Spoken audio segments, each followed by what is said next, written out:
Bonjour, je suis Paka et vous écoutez La Voix des Bulles. Bonjour, je suis Balak et vous écoutez La Voix des Bulles, bande de coquinous. La Voix des Bulles présente le Festival des Calanques et des Bulles 2016.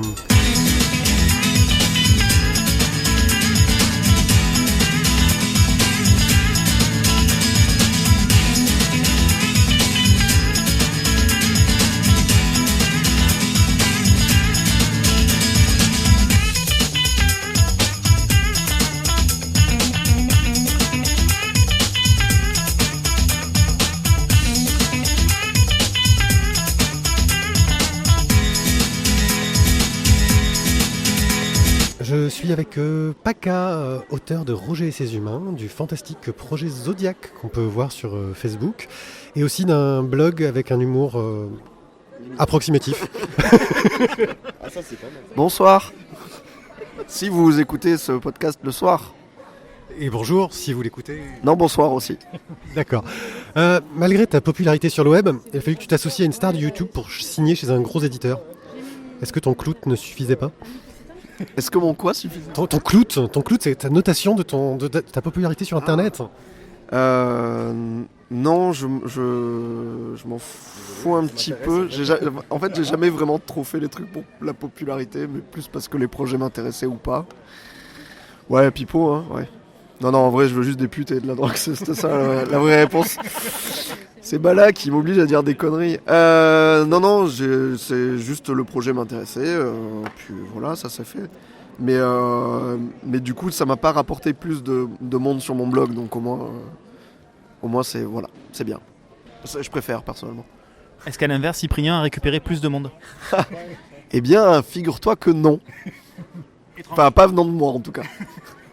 En gros, ça servait à rien cette BD. Non, ça servait à rien.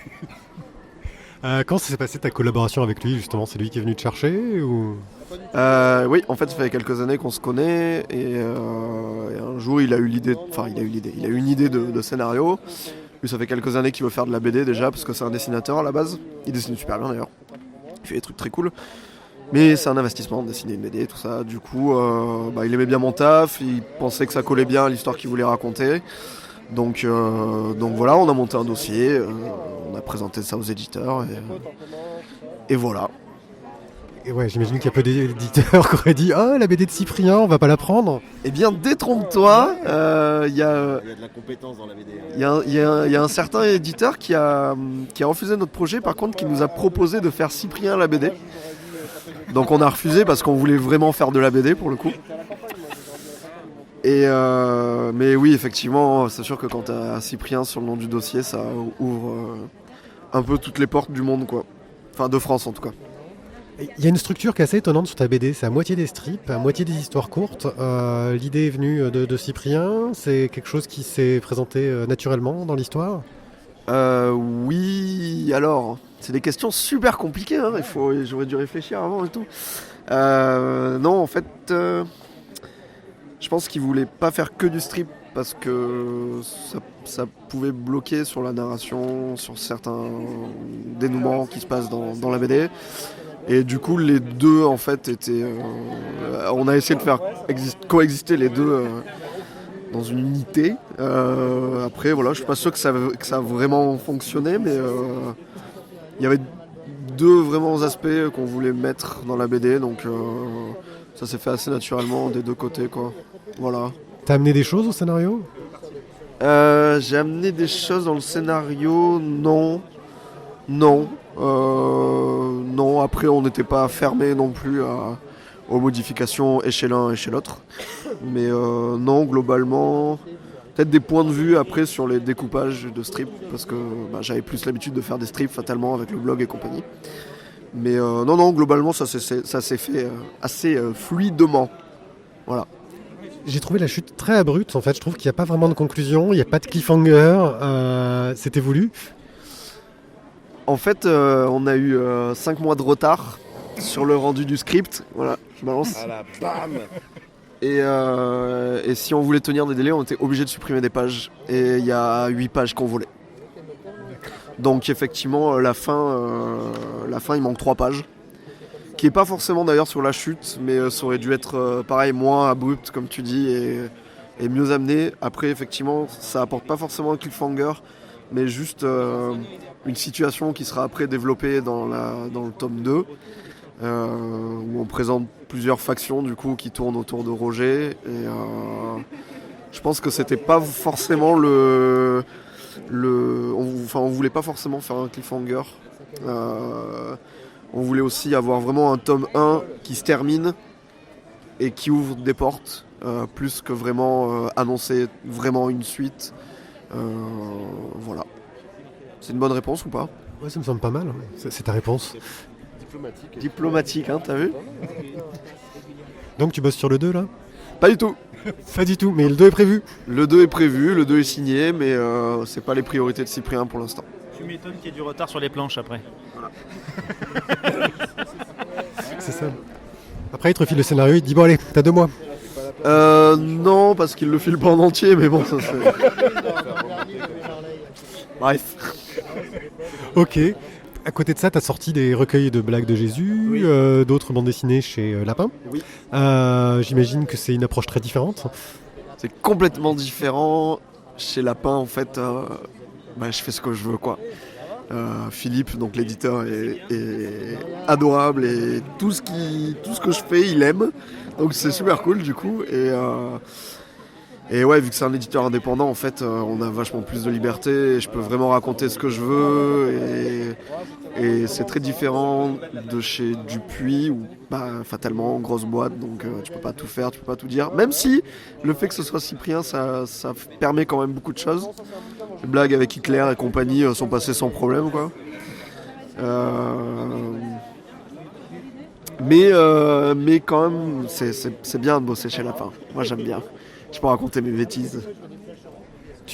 D'ailleurs, le projet Zodiac, qui est un projet que tu as lancé avec Jésus, où en gros, vous avez un thème, 12 planches par mois. Celle des auteurs est mise en ligne sur ces 12 planches, et ensuite vous avez fait un recueil. Lapin ou vous vous démerdez? Alors, Lapin nous a demandé de nous envoyer le PDF quand on l'aura fini, mais c'est pas forcément... nous, on veut l'auto-éditer pour se faire un peu plus de sous déjà. Et puis, je sais pas, ça, c'est plus ou moins en discussion, mais pour l'instant, c'est pas dans l'idée, quoi. Mais ouais, du coup, un gros bouquin de 300 pages au final. Donc, il y aura 24 histoires. Et comme tu l'as si bien dit, il n'y en a que 12 sur Internet. Du coup, il faut acheter le bouquin pour tout avoir. Marketing, ils sont malins. Puis quand on voit le travail que tu fais sur les 24 heures de la BD, et les 23, tu fais les 23 toi. Sur les 23 heures de la BD, ça donne un peu un aperçu de ton talent. C'est gentil. C'est du marketing, je t'aide. Tu vois. Ouais. Non, et après, en fait, on a vraiment commencé ce projet juste après les 23 heures de la BD de l'année dernière, justement. On s'est dit, putain, c'est cool quand même, les 23 heures, t'es obligé de produire, et mine de rien, ça te fait progresser et tout. Et on s'est dit, mais faisons-le tous les mois. Voilà, c'était l'idée à la con. Et du coup, c'était une idée à la con, mais c'est cool, quoi. Enfin, on a produit... 150 pages, je sais plus combien exactement. Et donc ça fait progresser, quoi. Donc juste pour l'exercice, c'était cool à faire. Qu'est-ce que tu penses des projets crowdfunding justement? C'est ce que tu verrais pour ton projet Zodiac? Non. Alors je suis pas un grand fan des projets crowdfundés. Ça ne se dit pas. C'est pas vraiment mon kiff. Je trouve ça même assez dommage en fait parce qu'il n'y a plus vraiment de prise de risque, je trouve. Et quand je vois par exemple des gars qui font des fanzines genre pour la Japan Expo et qui font des Kickstarter pour ça me rend fou, quoi. Ah ouais, il y a carrément ça. Et ça me rend fou parce que, je sais pas, moi je me rappelle, j'avais 15 ans, je faisais mes fanzines et on grattait de la thune et puis on se cassait la gueule, mais au moins déjà ça t'apprenait à tomber. Ce qui est important. Et puis j'ai l'impression que si tu fais pas ça maintenant, tu fais plus rien en fait. Et je trouve ça très dommage. Et du coup, moi, autant dans la BD que dans la musique, dans toutes les activités que je peux faire, non. Voilà, je préfère qu'on se casse la gueule, qu'on fasse en sorte de pas se casser la gueule. Voilà, je trouve ça un peu trop simple, entre guillemets, parce que je sais que c'est quand même tout un travail d'organiser un Kickstart ou un truc du genre, mais c'est pas mon délire, juste. Après, je juge pas. Hein. Si t'es en train de juger. Je juge un petit peu, mais je veux dire, C'est des gens qui font la manche. Mais C'est ça que t'as dit. c'est un peu- de la manche virtuelle. c'est un peu des Roumains, quoi. Démocratisation de la manche. Non, c'est clairement un point de vue Des Nantis. de Nantes. On va Le mec qui term- bosse avec Cyprien. De mecs qui bossent avec Cyprien. Donc justement, en parlant de Nanty, il me semble, hein, si De c'était lentilles. de Nanty, non, il me semble que tu, tu travailles chez un grand éditeur de jeux vidéo d'origine bretonne. Oui. Euh, Euh, Infogramme. Oui. Kenavo tu penses que tu arriverais à vivre de tes BD ou est-ce que si tu pouvais, est-ce que tu le ferais? Non. Non. Parce que, bah déjà, soyons honnêtes, je gagne vachement plus chez Ubisoft que dans la BD. Attends. Là, ta boulangère qui travaille à la Midoré ou chez Paul, elle gagne plus qu'un mec qui fait de la BD. Donc, au bout Voilà. d'un moment, Donc à un moment, mettre les choses dans leur tu contexte. choisis, quoi. Donc, La Micaline. non, enfin, la BD, pour moi, je l'ai toujours pris comme un truc que je veux vraiment faire. Mais qui doit rester à côté parce que ok, c'est kiffant et vraiment je tripe à faire mes planches et compagnie. Mais voilà. Hein. Et puis j'aime bien bosser en équipe aussi, et c'est vrai que chez Ubi c'est quand même cool, quoi. C'est autre chose. Question pute du jour. Tu n'es pas jaloux de Cyprien, il y a sa tête sur la couverture de Roger et pas la tienne. Non, ça va. Bah, marketing, pareil. Qu'est-ce que tu veux faire, quoi, enfin, qu'est-ce que tu veux faire? Je vais réclamer un sticker avec sa bite, avec ta bite. Sur Ouais. Un sticker avec la bite de Paca.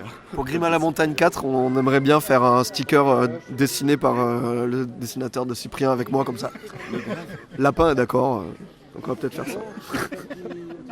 Aucune limite. Ça va aller trop loin, cette histoire, je crois. C'est quoi ta dernière découverte en BD? Le dernier truc que t'as kiffé en bande dessinée? Last Man, c'est génial. Last Man, 8 tomes de bonheur, 12,50 €, 12 tomes en tout. C'est exactement ce que j'allais dire. Non, ça, c'est un manga qui s'appelle My Hero Academia. Et il y a 2 tomes là qui viennent de sortir il y a 2 jours. Et c'est du Marvel shonen. Et c'est super cool, le dessin est vraiment kiffant et c'est très très bien. Ouais, ça défonce. Voilà, je conseille. Voilà. Par rapport à Last Man, ça se situe où? Merci. Oh, sur une échelle de 0 à 10, on est dans le haut du panier quand même. 17 ans Last Man. 17 dans la semaine, Non, sur 10, 0 à 10. 10 étant Last Man. Ah oui, oui, 10 étant la semaine, évidemment. Ouais. Bah 0 étant Roger et ses humains. Voilà, tout à fait. Ah, enfin on dit la vérité aux Français. Exactement. Il y a une cliente absolument satisfaite. Voilà. Mais je sais que c'est pour votre fils, je sais bien. Il a quel âge? 12 ans? 10 ans, voilà. Bah il appréciera les blagues sur Hitler, au moins c'est bien. Nous sommes avec Simone des éditions Alif Bata. Alors, bonjour. Bonjour. Alors, mais qu'est-ce que c'est que ce projet, que ces éditions Alif Bata? Alors, Alif Bata est avant tout une association qui est née en 2012 dans le but de mieux informer par rapport au monde arabe. L'idée est de travailler sur l'interculturel, sur les liens qui existent en Méditerranée et essayer de donner une information plus complexe et riche de ce qui est le monde arabe, justement, parce qu'on considère qu'il y a des connaissances qui sont très stéréotypées.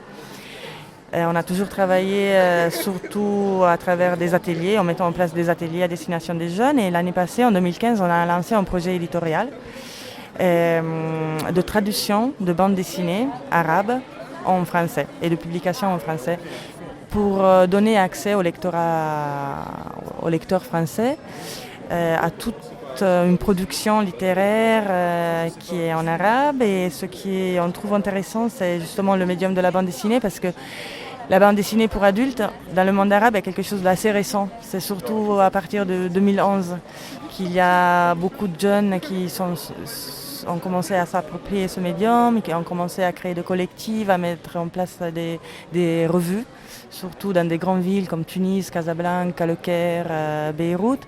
Et c'est un médium à travers lequel les jeunes parlent de beaucoup de questions de société. Qui ne sont pas forcément politiques, qui ne se veulent pas forcément politiques, parce que ce n'est pas du tout évident d'affronter des thèmes politiques. On parle toujours quand même de régime. Donc, mais ils affrontent plein de thèmes qui concernent la vie de tous les jours et d'aspects sociaux. Et donc on avait envie de faire connaître un peu leur point de vue et ce qu'ils ont à dire eux sur leur société. Pour mieux les connaître à travers leur point de vue et pas à travers nos points de vue extérieurs. Oui, c'est ça.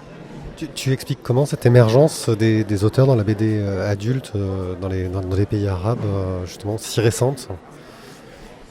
Mais disons que longtemps la BD a été vraiment un genre littéraire pour les enfants. Le collectif Samandal, qui est né en 2007 à Beyrouth, a lancé une revue de bande dessinée pour adultes et c'est vraiment pionnier dans le genre. La bande dessinée pour adultes a souvent été d'importation, mais il n'y a pas vraiment une tradition de bande dessinée adulte en langue arabe. Je pense que justement le collectif Samandal et la revue qu'ils ont créée, qui avait le but de donner un espace de publication et d'expression aux dessinateurs qui avaient envie de se lancer dans la bande dessinée, a joué un rôle assez important. Parce que puis après, ces jeunes sont vraiment en réseau entre eux. Ils sont connectés.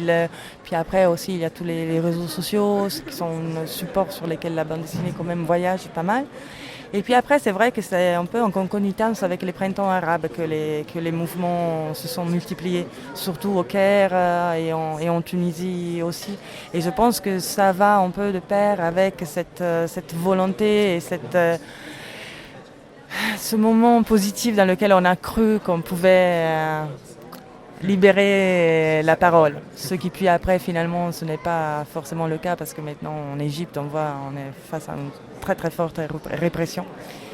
Et en Tunisie, je ne sais pas trop comment c'est la situation, mais je pense que c'est vraiment lié à cette période où les jeunes ont pensé vraiment de sortir d'une époque et d'entrer dans une nouvelle époque où la population avait la possibilité de parler, de s'exprimer. Là, tu me parlais du collectif Samandal. Tu parlais de bande dessinée de langue arabe. Par contre, ce que je remarque, c'est qu'il y a beaucoup de... Enfin, c'est multilingue, mais il y a beaucoup de français, j'ai l'impression. De l'espagnol, enfin beaucoup d'autres langues. Je me serais attendu à ce que ce soit un projet pour le monde arabe et qu'il y ait plus d'arabe au niveau du texte. Mais ça c'est intéressant justement parce que le monde arabe est vaste. Il compte beaucoup de pays et dans l'intérieur de ces pays il y a une grosse variété culturelle, religieuse, linguistique. Notamment au Liban, les gens sont trilingues. Au Liban, l'arabe est la langue officielle, mais puis après on a le français et l'anglais. Tout le monde maîtrise le français et l'anglais, ou quand même si on est dans des classes moyennes. Et donc du coup il y a les auteurs par exemple libanais. Il y a des auteurs libanais, il y a des auteurs maghrébins qui utilisent le français et qui choisissent d'utiliser le français. Mais il y a des auteurs marocains, et tunisiennes qui maîtrisent aussi bien l'arabe que le français, mais qui ont choisi... il y a une langue avec laquelle ils se sont plus à l'aise. Et puis après, il y a aussi, il n'y a pas que des auteurs arabes qui participent à cette revue, il y a aussi des auteurs européens, parce que justement l'idée était celle de créer une plateforme pour les auteurs arabes, mais aussi faire connaître et faire circuler la bande dessinée indépendante européenne au Moyen-Orient. Et vu que c'est très difficile la distribution, au niveau du monde arabe, c'est très difficile d'acheminer les livres. Bon, si on parle de grosses maisons d'édition qui donc ont des réseaux de distribution et qui passent via les grandes librairies, c'est une chose. Mais si on parle justement de bandes dessinées indépendantes, c'est vachement plus difficile. Et donc le souhait de Samandal, c'était de la faire circuler. Donc du coup, c'est vrai que dans la revue, il y a des contributions d'auteurs et européens, donc qui peuvent être aussi bien français, mais espagnol, allemand. Donc on trouve beaucoup de langues, c'est toutes les langues dans lesquelles les auteurs décident de travailler, d'écrire. Et il y a toujours des traductions. Et toujours les revues sont traduites en français, anglais, arabe. Donc ce que vous avez traduit, c'est Laban et confiture.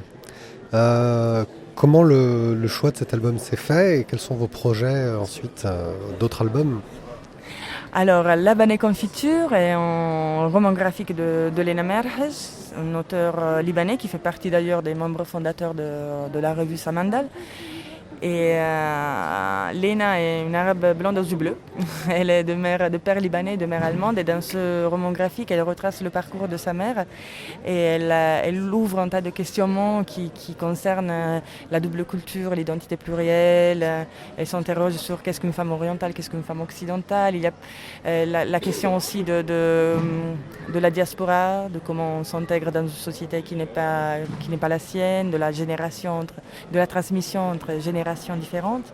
Et donc du coup, c'est des thèmes qui nous intéressaient vachement par rapport à notre parcours et à nos intérêts globalement ouverts sur toute la question justement de la pluralité, de la richesse de la pluralité des cultures. Donc ça nous a vachement intéressés à ce niveau-là. Et la collaboration nouée avec Lena a été tellement belle et réussite que justement le prochain projet, c'est celui de publier, Alif Ba Ta publiera en novembre 2016 le prochain numéro de la revue Samandal. Car le collectif a exprimé le souhait de travailler cette année sur le thème de la sexualité. Le thème de la sexualité est un thème extrêmement tabou aussi bien au Liban que dans les autres pays arabes. Et donc la revue risquerait d'être censurée quand même si imprimée au Liban. Et donc on a choisi de l'imprimer ici en France et de le publier à travers Alif Ba Ta. Et on est en train de travailler en collaboration avec Lena qui gère quand même qui suit la direction éditoriale. Et le collectif Samandal a la direction éditoriale et nous on se porte vraiment comme maison d'édition. Et donc du coup il y a 20 auteurs du pourtour méditerranéen invités, 15 auteurs sont des femmes. Il y a des auteurs du Maroc, Tunisie, Égypte, Liban, France, Italie et Espagne. Et donc il y a un gros projet parce que la publication finalement viendra après une série d'actions. Par exemple au Liban, Lena vient d'organiser un colloque à l'université sur la question de la censure, de la bande dessinée et de la censure, pour justement essayer d'analyser et de voir comment aborder le sujet de la sexualité. Parce que le but est de ne pas être dans la simple provocation, ça ne servirait pas à grand-chose. Et donc du coup la réflexion en place est celle de traiter quel traitement du sujet. Donc du coup on va organiser des résidences aussi, Beyrouth, ici à Marseille cet été, pour avoir une réflexion partagée et la partager avec des chercheurs justement. Et la consigne qu'on a donnée aux auteurs pour l'instant est celle de travailler en clé poétique. Mais justement, en ce moment, Lena est en train de rédiger les actes du colloque pour que les auteurs puissent être accompagnés dans leur travail de création. Ouais, en s'appuyant aussi sur ce travail de recherche. L'objectif à terme restera quand même d'essayer de publier cet autre numéro aussi dans le monde arabe ou ça sera vraiment trop compliqué d'arriver à le diffuser. Est-ce qu'il faudrait le proposer d'abord on va dire un ministère de la censure pour que ce soit accepté ou alors devoir y apporter des modifications? Comment est-ce que ça pourrait se passer pour le diffuser dans le monde arabe? C'est à voir. L'idée maintenant c'est vraiment l'édition papier de la faire ici en France. Et en parallèle, Samandal veut faire une édition format numérique pour ce qui est Moyen-Orient. J'avoue que je ne sais pas trop comment la censure agit différemment sur un format papier et un format numérique. Ça, je ne sais pas. Il y aura des copies que sûrement on fera circuler, mais c'est vrai aussi qu'ils circuleront dans une ambiance plus underground aussi et informelle. Je pense qu'on verra vraiment par rapport au contenu des contributions pour estimer si on peut essayer de le mettre en librairie, pas en librairie, et si on pourra l'imprimer papier. On verra par rapport aux contributions des auteurs. Mais il y a la volonté quand même d'avoir un format numérique accessible aussi au Moyen-Orient. Parce que la distribution quand même ce n'est pas simple, la circulation du livre aussi. Et pour soutenir ce projet, vous avez pensé à des solutions de financement participatif Ben oui, justement, parce qu'on est une association assez jeune, on n'est pas rentré encore vraiment dans le circuit des financements et on pensait maintenant en juin de lancer une campagne de soutien participatif au LUL. Et on mettra sûrement sur le site d'ailleurs, le site alifbata.fr, parce qu'il y a justement les contributions de 20 auteurs. Ça sera une revue assez importante au niveau de pages, couleurs, de format. Et donc, du coup, on souhaite avoir du soutien. Ok, merci beaucoup. J'aimerais savoir, est-ce que tu pourrais nous dire quelle est ta dernière découverte en bande dessinée? Le dernier truc que tu as lu en bande dessinée qui t'a plu?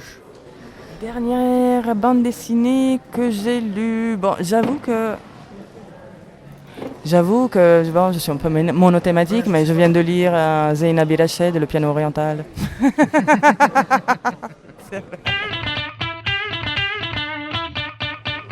Je suis avec Balak, auteur sur Last Man, créateur du Surblue Média. Bonjour Balak.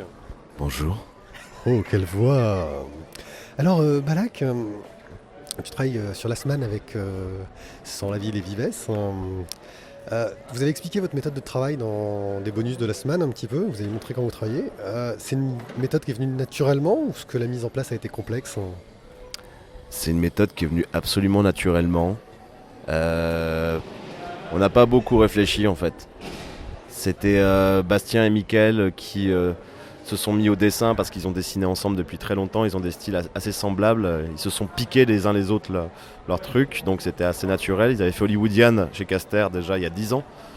Et moi, vu que je sais pas dessiner, c'était très simple en fait. J'ai fait le storyboard et coécrit le scénario avec Bastien. Et même si dans tome 1 de Last Man, en fait, j'ai fait les décors sur quelques planches et c'est absolument dégueulasse. Donc très naturellement, on a réparti les rôles.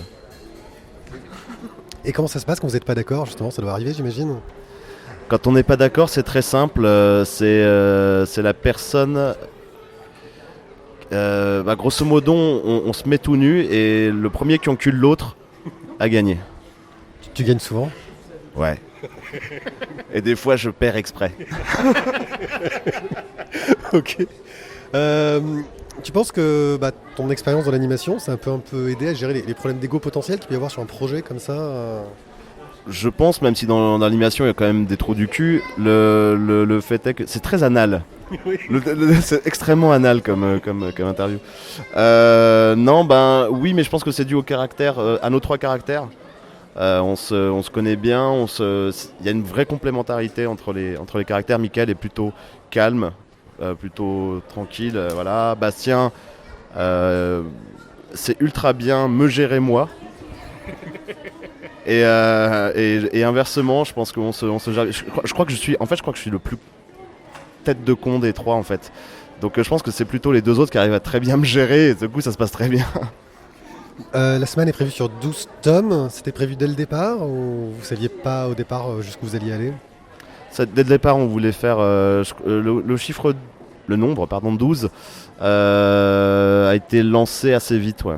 Au début, on savait qu'on voulait pas faire 60 tomes comme One Piece parce que de toute façon on n'aurait pas pu, on serait décédé bien avant. Et 12 c'est un chiffre assez réaliste, ça nous va bien. C'est les apôtres, les chevaliers du zodiaque, les salopards, enfin voilà quoi. Il y aura un 13e tome version Judas? Il y aura un 13e tome peut-être en mode si vraiment on vend 150 000 exemplaires par tome et qu'on veut encore un petit peu d'argent, on fera un 13e tome, tu sais, qui sert à rien, un peu comme 21st Century Boys, un truc. Je plaisante. Ok, là t'as signé une BD chez Marvel que tu fais chez Marvel. C'est quoi? J'ai signé une BD chez Marvel. C'était la surprise en fait. C'est Marvel je travaille avec eux depuis un moment.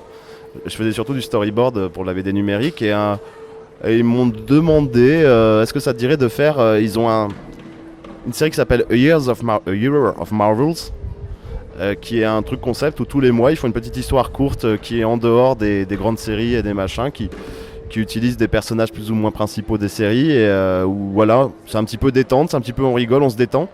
Et moi j'ai hérité de celui du mois d'avril, donc qui était carrément orienté blague, et comme ils savent que je fais beaucoup de conneries, et on dit vas-y, dessine et scénarise puisque tu aimes bien faire des conneries.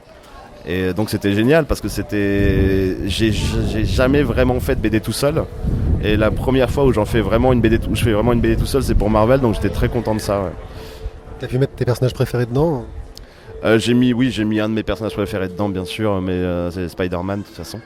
Et sinon, c'est que des persos que j'ai créés ou des persos très très Z de chez Marvel, justement pour un peu rigoler avec ça. Voilà. Mais ouais, mais Spider-Man, dès que je peux le placer, je suis content. Actuellement, tu arrives à vivre que de la BD ou tu fais d'autres trucs à côté? Parce que la semaine, ça vous prend beaucoup de temps, quand vous en parlez, mais tu fais d'autres choses à côté? Tu as un autre métier, un vrai métier? Bah non, parce que la semaine, déjà la semaine à plein temps, ça prend énormément de temps. Après, j'arrive quand même à foutre un tout petit peu de Marvel dedans, donc du storyboard beaucoup, de la recherche pour eux, du développement pour eux en interne aussi, et de l'écriture. Travailler pour le dessin animé de la semaine, les cassos aussi. Et ça fait déjà beaucoup en fait. Et non, on n'a pas le temps d'avoir un day job vraiment à part. Donc on vit de la BD, on cumule pas mal les jobs pour pouvoir essayer de joindre les deux bouts parce que voilà, la BD c'est dur. et ça n'a pas toujours été facile. Cette année ça va à peu près, mais juste parce que tu travailles beaucoup en fait, parce que tu dors pas, tu fais des nuits blanches, tu niques tes week-ends. Et là tu peux t'en sortir à peu près, ouais. Ça fait rêver, hein, c'est pas mal. La semaine, c'est quand même un projet super couillu, je veux dire, ce format-là, cette régularité, ça a été facile de choper la confiance des éditeurs, de les convaincre que ce projet pouvait fonctionner? Ben ça a été facile parce que c'était l'éditeur de Bastien, c'est Didier Borg. Et vu que Bastien, il avait fait Paulina qui s'est vendu à 60 000, qu'il a fait le goût du chlore qui a été au relevé d'un prix, que voilà, Bastien il a fait énormément de très bonnes bandes dessinées qui ont bien marché, il avait la confiance de son éditeur. Et du coup, il pouvait arriver avec un projet le plus taré qui soit. Et ben, il l'a fait. Il a voulu faire un truc comme Last Man. Et donc, oui, la confiance était là. Ils nous ont quasiment donné un blanc-seing, mais c'est vraiment une fois qu'ils ont lu chez Casterman le premier tome qu'ils se sont dit ah c'est vraiment bien. On y va, on les soutient. Et là, c'est vrai qu'ils nous soutiennent depuis 3 ans et demi, 4 ans là, depuis que on a démarré. Et ils voient que c'est plutôt payant parce que j'ai l'impression que la BD fonctionne bien, qu'il y a un bon retour critique, que notre fanbase est vraiment très dédiée, qu'on a eu un prix à Angoulême, bordel de merde. Le prix de la série. Et ça fait plaisir. Moi je pensais que les prix on s'en foutait un petit peu. C'est vrai qu'au bout du compte on s'en fout, ça n'a d'autres valeurs que celles qu'on veut bien lui donner.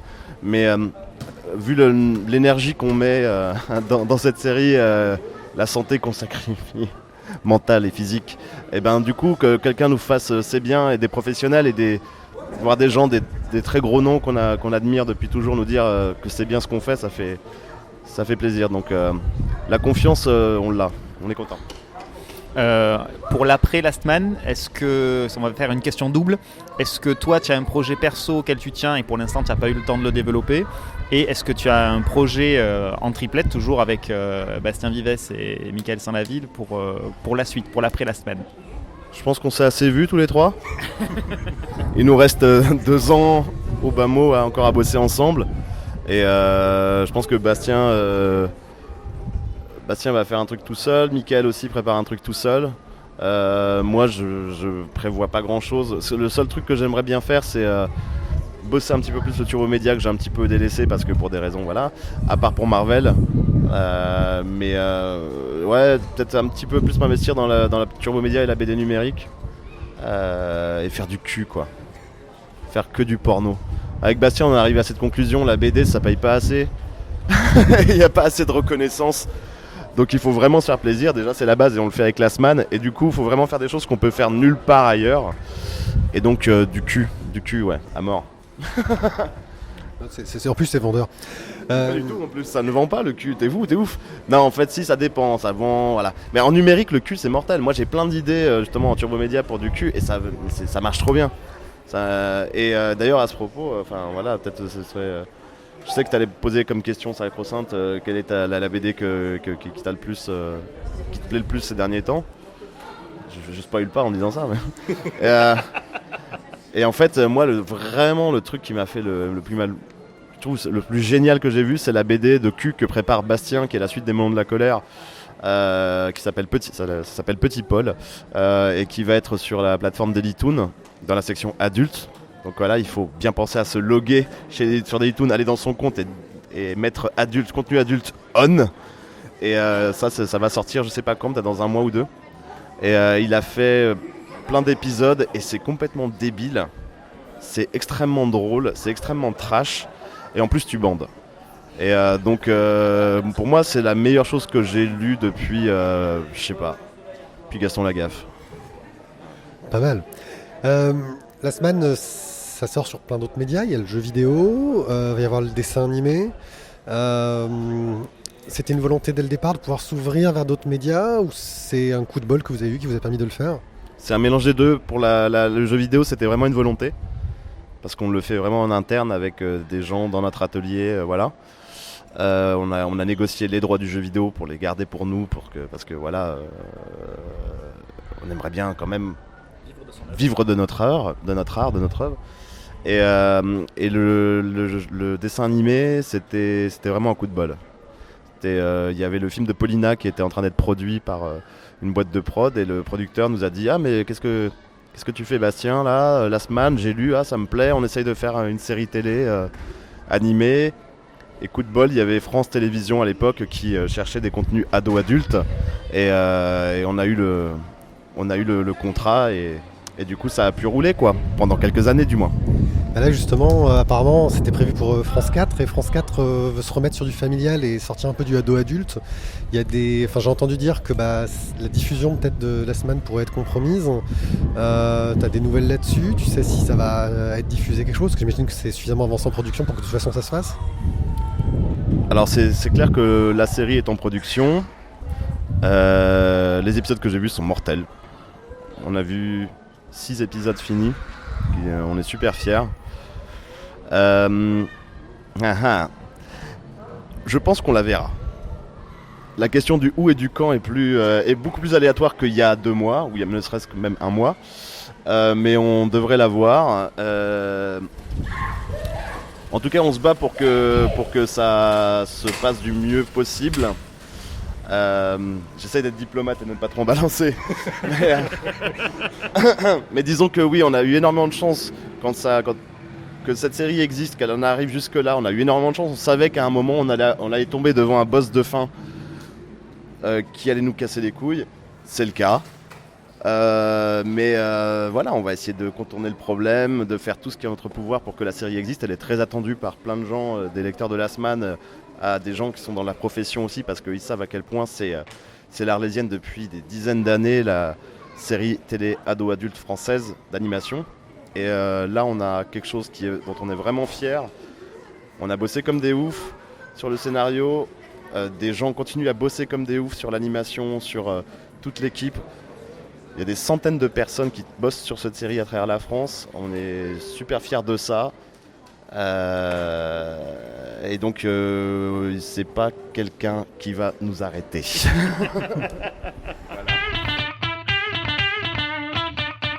Nous sommes presque à la fin du festival, il reste une grosse demi-journée, mais nous avons réussi à intercepter Thomas, qui est le boss du festival cette année. On a un créneau court, car lui, il court beaucoup. Salut Thomas. Salut, ça va? Bah oui, comme tu vois, on est bien installé, tout se passe très bien. Il y a de la bière. Voilà. Alors, la grande nouveauté du festival cette année, c'est le changement de lieu. Est-ce que tu pourrais essayer de nous expliquer pourquoi ce changement de lieu et aussi qu'est-ce que ça a amené de bien et puis de pas bien, parce que tout n'est pas forcément parfait quand on change d'endroit. Alors, l'idée principale du festival, c'est de démocratiser la BD. Du coup, on s'était dit que de changer déjà d'endroit pour aller s'implanter en centre-ville comme tous les autres festivals de BD, c'était peut-être plus intéressant pour toucher tous les Marseillais, car aller à Luminis, c'est un peu compliqué. Après, il y a eu quelques changements dans l'école, comme des travaux qui ont fait que la salle de dédicace habituelle, c'est devenu une salle de sport. Donc, pour faire des dédicaces entre 2 poids d'haltères, c'est compliqué.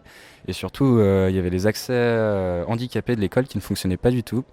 Et cette année, on a essayé de trouver une salle avec des accès handicapés, sauf que c'est un peu merdé vu que l'ascenseur est tombé en panne le jour du montage. Et là, on se retrouve un peu con, surtout qu'il y a un autre accès, mais c'est fermé. Il faut demander l'autorisation à la sécurité pour pouvoir y accéder. C'est un peu dommage sur ce point-là. Voilà. Les points positifs, du coup, on a plus d'affluence. Sur la journée d'hier, on a fait 1200 personnes à peu près, ce qui représente à peu près le double du samedi de l'année dernière. Donc c'est plutôt cool. Les points un peu moins cool, c'est que vu que c'est au Vieux-Port, la buvette ne fonctionne pas du tout. Et on se retrouve sans sous. Du coup, là, ce matin, c'était la petite réunion de crise avec le trésorier. Comment ça va se passer, où c'est qu'on peut du coup ponctionner un peu d'argent histoire que ça marche mieux. Mais du coup, là, on est tous contents. Les auteurs sont sympas. Ils sont heureux que ça se passe sur le festival. En plus, par rapport à l'année dernière, on fait plus trop les nounous avec les auteurs, on devait les amener en voiture, leur dire ça se passe là, après c'est la soirée là, après l'hôtel est là. Là, on les a amenés au restaurant, ils sont partis faire la fête, on leur a juste indiqué le chemin de l'hôtel et c'était bénard. Enfin, tout est bon pour l'instant, je pense qu'il n'y a pas de souci pour eux. Voilà. Oui, c'est vrai que pour le coup, oui, quand on est coincé à l'école à Lumini, bon bah maintenant on est obligé de vous trimballer, etc. C'était pas évident. Alors l'espace est super sympa, mais c'est vrai que nous on a regretté un peu, c'est qu'on est dans un bunker souterrain en gros. Et c'est vrai que je comprends que les gens soient intéressés pour aller boire un coup plutôt sur le Vieux-Port au soleil. Tu penses que c'est un défaut ce côté-là, ou est-ce que le fait d'être retrouvé en centre-ville compense? Oui et non. C'est la petite réponse politique, oui et non. Non, en fait, vu que c'est un bunker, il n'y a pas trop de lumière, je pense que ça n'attire pas forcément les gens. Mais après, vu qu'il y a les auteurs et tout, on pensait qu'ils allaient prendre un peu à manger, histoire de passer un petit moment avec les auteurs. Parce que nous, on veut que ce soit une grosse fête pour tout le monde et que tout soit détente. Donc j'espère vraiment que pour les exposants, aussi bien pour les auteurs et les festivaliers, que ça se passe bien. Parce que pour nous, l'équipe, tout se passe bien. On est tous très contents que ça se passe. Et après, si la buvette ne fonctionne pas cette année, l'année prochaine, on essaiera de pallier sur d'autres moyens, histoire que tout se passe mieux. Genre, pas faire des immenses courses pour se taper des nuits interminables pour faire à manger pour tout le monde. Justement, en ce qui concerne le lieu, est-ce que vous avez déjà envisagé de reprendre la même chose pour l'an prochain ou de rester en centre-ville mais sur un lieu un peu plus ouvert avec peut-être un extérieur, une espèce de cour ou de jardin intérieur, justement pour que cet aspect financier de la buvette et aussi convivial de la buvette puisse fonctionner? Vu que l'année prochaine, c'est plus moi le chef, je vais te dire, ça sera le choix des autres. Et voilà. Mais je pense que vu qu'il y a un petit temps de passation pour la prochaine équipe, je formerai le chef et je lui dirai écoute, si tu as possibilité de faire une grande buvette à l'extérieur, fais-le. Et je pense que si c'est possible, on le fera. Mais après, il y a d'autres implications avec la mairie. Voilà. Est-ce qu'il y a eu d'autres, en dehors de la buvette qui marche pas, d'autres surprises, bonnes ou mauvaises, des choses auxquelles vous vous attendiez pas? Par exemple, que la librairie n'ait pas acheté de BD pour Dobbs et pas assez pour Richard Di Martino. Du coup, Dobbs s'est tapé un aller-retour sur Marseille juste pour manger et voir des copains et il est reparti. Du coup, nous, ça nous a foutu un peu mal, surtout qu'il était ultra cool et toute l'équipe était vraiment dégoûtée de le voir partir. Et pour Di Martino, c'est le même délire. Du coup, nous, ça nous a fait un peu chier, clairement, d'avoir ce point-là négatif, surtout qu'on essaie de faire notre maximum pour tout se passe bien. On est resté assez joignable pour les librairies si vous voulez joindre les auteurs. Après, pour l'instant, c'est que du positif. Je pense que tout le monde est content, donc ça fait l'affaire. On a un peu discuté avec les libraires. Alors apparemment pour Di Martino, je pense qu'ils sont un peu coupables, mais pour Dobbs, je crois que ses bouquins sont épuisés en fait. Ils se sont retrouvés coincés, à pas réussir à les commander. En tout cas, c'est ce qu'ils nous ont dit. Apparemment. Après, on verra. Enfin, moi, pour l'instant, j'ai juste eu ces informations, donc je vais pas m'avancer. Je préfère attendre le après-festival pour voir vraiment si ça a véritablement passé. Et on fera les comptes à la fin. Oui, il me semble que c'est un petit peu le principe de devoir vérifier à la dernière minute. Donc hier, il y a eu le coup du traiteur qui vous a fait défaut à la dernière seconde. Là, c'est les libraires qui vous font un petit peu défaut aussi sur certains points. Alors, coupable, pas coupable, peu importe, la question n'est pas là. Mais voilà, peut-être que dans les petits conseils pour l'année prochaine, faire un check au plus court, au plus près pour vérifier certaines petites choses comme ça. Je pense que voilà, un auteur comme Domas qui adore le festival, qui est de Marseille et tout ça, il n'était pas content de ne pas venir aujourd'hui parce qu'il aime bien ce contact-là, je pense. À côté de ça, il n'avait pas d'intérêt à venir non plus. Voilà, ça n'avait pas de sens. Allez, le conseil que tu donnerais à ton successeur, le conseil, le truc auquel il faut qu'il fasse le plus attention. Le conseil, inviter Tony Hawk en tant que parrain. Clairement. C'est plus simple pour tout le monde. Non, en vrai, de bien préparer le festival bien en amont. Les gens de la BD, c'est des gens cool, que ce soit aussi bien les associations à côté, par exemple La Voix des Bulles. Le milieu de la BD est vraiment cool. Travailler avec eux de longue haleine, c'est pas chiant en vrai. C'est juste que c'est un contact qui s'est perdu au fil des années. Et cette année, on a essayé de de réinstaurer un peu ce contexte. C'est pour ça que l'année dernière, je vous avais contacté en juin, histoire de voir quelques conseils. On l'a pas forcément respecté. Par exemple, le parrain, donc vous ne connaissez pas du tout le truc. Non, mais là, c'est le parrain. On n'est pas là pour décider du parrain, mais c'est vrai qu'on ne connaissait pas son travail. Enfin, on connaissait de nom parce que c'est quelqu'un de connu. Hein. Mais après, ça, c'est partie de notre boulot de se renseigner après. Donc, c'est vrai que tout ce qu'on demande, c'est en général d'avoir un peu de temps en avance, surtout quand il y a beaucoup de livres. Parce que c'est vrai que là, par exemple, pour Marjorin, on n'a pas eu le temps de lire tous les bouquins de Marjorin qu'on a réussi à récupérer. Donc, à nous tous, on a dû à peu près tout lire, je pense. Mais on n'a pas tous tout lu. À nous deux, en fait. Parce que Isaac, il en a pas lu. T'as lu quoi? Mais tu plaisantes, c'est moi qui les ai eu en premier, les bouquins. T'as lu de Marjorin? Ben oui, Pourquoi t'en as jamais parlé? parce que je vous ai dit qu'en fait ça me bottait pas. Voilà, ok, voilà, ok. Putain, on règle les comptes en interne pendant qu'on interviewe le boss. C'est trop bien, là, il y a du fight. Ok, merci. Donc là, la suite pour la fin de la journée, ça va être le rangement. Alors, la suite, du coup, c'est la fin des dédicaces, la dernière conférence, la dernière animation. Et à 18h, le festival se ferme et ça sera le début de la bataille du milieu. Donc, tout ranger et pour que tout à minuit soit nickel dans le festival. Ouais, parce que vous pouviez négocier des délais quand vous étiez à Lumini, j'imagine, pour ranger. Là, c'est un peu plus difficile. Non, pas du tout. Là, c'est un contrat, du coup, l'heure légale de fin de la journée du dimanche est minuit. Donc, on peut aller jusqu'à minuit tant qu'on paye la sécurité pour qu'ils puissent nous ouvrir. Donc, après, à l'école, c'était juste négocier avec le gardien, lui faire « Ouais, c'est un peu chiant, désolé, mais là, c'est pareil, mais sauf que c'est nous qui payons la sécurité, pas l'école. » Oui, c'est pas pareil. Dès qu'on paye, ça change un peu les choses. Voilà. Du coup, ça responsabilise pas mal quand on voit le prix de la sécurité. Ça fait des petites surprises et des petits frayeurs quand on reçoit les premiers devis. Et justement, par rapport aux autres années, niveau budget, le festival, par rapport à vos prévisions, avec le souci qui est au niveau de la buvette Du coup, on est en deçà, mais normalement, ça devrait le passer si tout se passe bien. En fait, ce qui se passe, c'est que s'il y a des restes au niveau de tout ce qui est de nourriture et des courses, on pourra toujours les redonner entre guillemets à d'autres festivals qui arrivent à côté, vu que l'association organise 4 festivals. Du coup, tout ce qui est canettes, bouteilles d'eau, il n'y a pas de souci, mais c'est plus pour tout ce qui est frais, tout ce qui est courses. Là, on va devoir se cotiser pour pouvoir manger des quiches Lorraine pendant 6 jours avec... Voilà, c'est juste ça. Mais sinon, il n'y a pas de souci, je pense, majeur, financier. Enfin, vous êtes étudiant, manger des quiches Lorraine pendant 6 jours, c'est du luxe. Hein. Ouais, ça va être un peu... On aime bien les pâtes, en tout cas. Hein. Les pâtes au fromage ou les pâtes au ketchup, c'est juste parfait. Fin de festival. Bonne année, je trouve. Le changement de lieu était pas mal. Vous avez pensé quoi un peu de ce festival, les amis ? Écoute, un changement de lieu qui a fait un petit peu bizarre au niveau de la lumière, du décor, du paysage qui était totalement absent. On était un petit peu enterré dans un bunker, mais qui avait l'avantage de centraliser les auteurs, les lieux de conférence, les exposants, etc. Donc de ce point de vue-là, voilà, des points positifs, esthétiquement, des points négatifs. Voilà. Oui, on a moins couru d'un stand à l'autre parce que c'était vraiment tout regroupé au même endroit. Exactement. Thio ? Moins marché, c'est plus centralisé, du coup on voit plus de gens en même temps. C'est sympa. Voilà, donc c'est une bonne ambiance, une bonne année. Oui, puis il fallait être à Marseille pour continuer la fête avec les auteurs après le resto, c'est pas mal aussi. Ah oui, carrément, être en centre-ville, pour le coup, tu pars à pied ou tu prends juste un tout petit coup de voiture et tout de suite tu es au cœur de l'action. C'était très sympa. Et de ce point de vue-là aussi, pour les orgas, je pense que ça a simplifié la donne puisqu'il y avait moins de besoin d'aller faire les nounous, les taxis pour aller chercher, ramener, déplacer les auteurs. Du coup, j'ai trouvé que les organisateurs étaient un peu plus dispo, un peu plus tranquilles, à moins courir dans tous les sens, mais aussi du coup à être moins absent. C'est-à-dire dès qu'on avait besoin de quelqu'un, il y avait forcément quelqu'un de dispo à côté qui faisait quelque chose.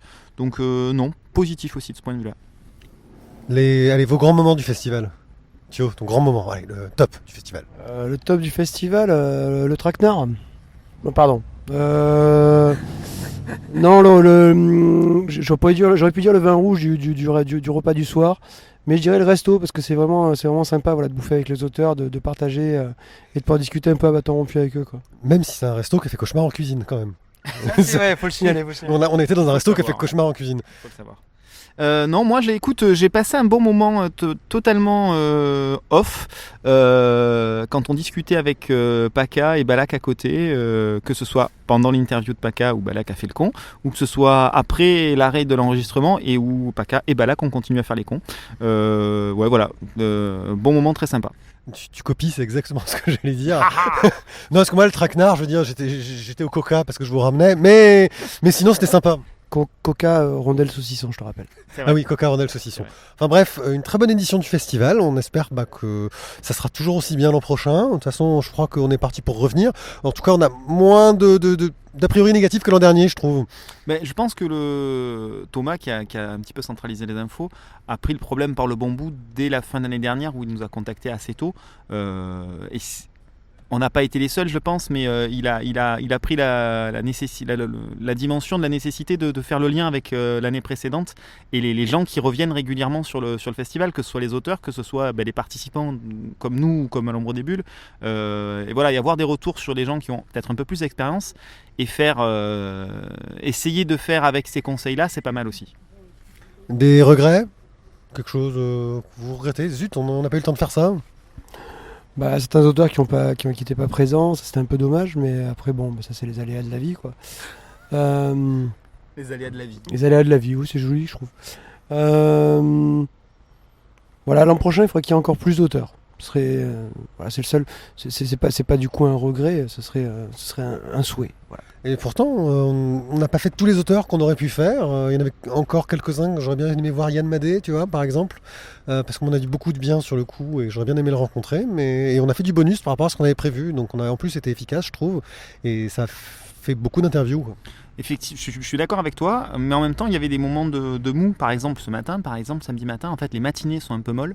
Et si on pouvait avoir accès aux auteurs pendant ces moments-là, ça pourrait être sympa, de façon tout à fait informelle pour les interviews, ou pas forcément pour les interviews, mais passer un moment avec eux. Sur le principe, entre midi et 2, aujourd'hui, on a bien profité. Hier, malheureusement, ça n'a pas pu être le cas. Mais voilà, je trouve que c'est des moments d'échange. Enfin, c'est très franchouillard, cette histoire, mais pouvoir manger, discuter avec les gens, c'est sympa. Hier soir, au resto, c'était très sympa, mais très bruyant. Du coup, c'était un petit peu gênant de ce point de vue-là. On aurait pu discuter avec John Higgins, sauf qu'on n'entendait pas la moitié du quart de ce qu'il racontait, et c'était pas forcément que lié au fait de parler anglais. Donc voilà, arriver à trouver des moments comme ça, autour d'un verre, autour d'un truc à grignoter, pour être avec les auteurs. Ouais. Je crois que c'est une bonne conclusion. En tout cas, j'espère que vous aurez apprécié un peu tout ce programme et toutes ces émissions. Et puis on continue les émissions normales peut-être bientôt. Et on se retrouve l'an prochain pour un futur Festival de la Mort. Ouais, l'année prochaine.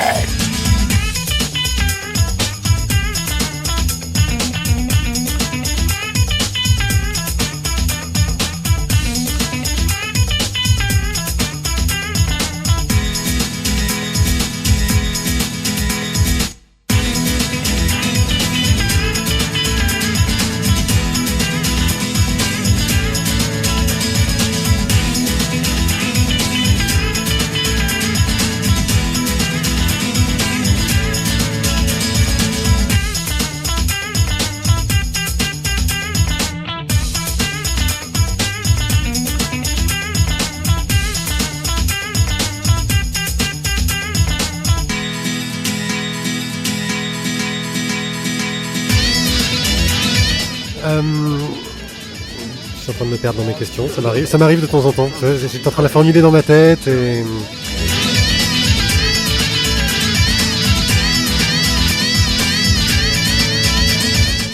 Je vais y arriver. Ouais, je sais, mais c'était pas celle-là que je voulais poser. J'ai plein de trucs à dire sur ça. Ouais, qu'est-ce que tu... Donc, qu'est-ce que tu... de Balak, t'en penses quoi? C'est de la merde. En plus, je le connais, c'est un peu un connard.